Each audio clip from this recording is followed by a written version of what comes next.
بسم الله الرحمن الرحیم. حامد و مصلی. محترمینو، یو محترم رو دا پوښتنه کړې ده چې دغه نوروز را روان دی چې دغه خلک بیا په هغه کې میلې باسي او وزي دغه د شریعت پر وړاندې کې څنګه افسوس کول پکار دی چې موږ مسلمانان د شریعت او د شریعت د حکمونو څخه خبر یو. بس چې یو میله را پیښه سي، میله را جوړه سي، بالا موږ پکې زغلو، موږ پکې منډې وهو، دا سوچ نه کوو چې دا د شریعت په دې کې څه حکم دی، راسي د خپلو علماو څخه پوښتنه وکړو. و دې ته نه ګورو، نه مې آخرت ته فکر ستا، نه مې و دین ته فکر ستا، نه مې و خپل د دین و احکامو ته فکر ستا. بس چې څه یو میله یي بالا موږ پکې غورځو، موږ ورزغلو. په دې باره کې زموږ د شریعت څومره سخت احکام دي.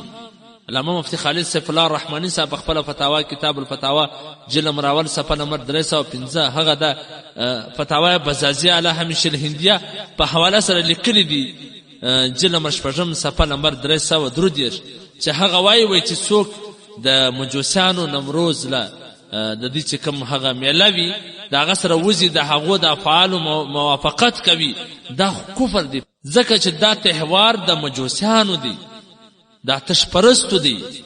د هغو ته په دغه ورځ د هغو د دغه نقطه نظر تایید کول، د هغو سره موافقت کول، د هغو سره په دې افعالو کې شریک کېدل چې هغه مشرکانه دي، نو د دې څخه فقهای کرامو سخته منع کړې ده. ځکه فقهای کرامو د مجوسیانو ته د نوروز د مبارکي ورکولو څخه سخته منع کړې ده.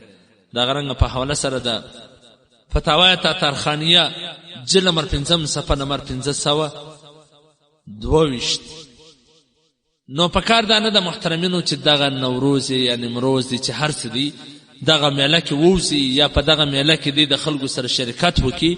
د دې څخه باید ځان وساتي. محترمینو خپل دین او خپل اسلام ته مخه کړي. دغه حالات پر مسلمانانو راغلي دي، د دې څخه لږ وبېرېږي، لږ د خپل ځان د سوچ وکړي، د الله طرف ته متوجه سي.